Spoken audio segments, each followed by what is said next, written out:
And now we have the other track that made it from episode 1 and the only track from layer 1, and that is Castle Vein.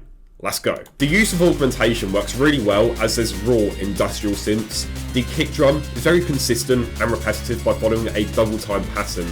And now we have a transition from a mezzo forte or forte to a fortissimo. Now this part, I'm just going to say it. Remember, I'm being really harsh and critical here, but I just don't think it works. I didn't even include this in my original ranking video.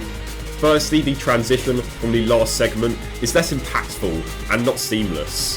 What's the antonym for seamless? Seamful?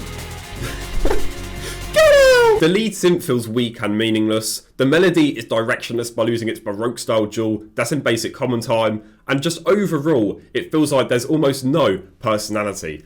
Plus, there's a weird screeching sound here. So we've got an empty bar here. This gets filled up as more textures get added, however different textures will fill it up more, generally determined on how heavy or distorted they are. This does depend on the style of music and listener, but typically you want it to be about here, roughly 3/4 of the way full, whilst using as many different textures as possible. And if you nail it just right, your brain connects with it better, which can help a song get stuck in your head. Chaos, for example, took this to the extreme by having a ton of distorted textures, whilst also constantly changing up the time signatures, leading to this bar filling up, and us getting an overwhelmed sensation, which is not good. With Castle Vein here, these lead synths, due to them being very dominant within the track, as well as the other things that I've previously mentioned, they take up a lot of the graph without really doing too much for the listener.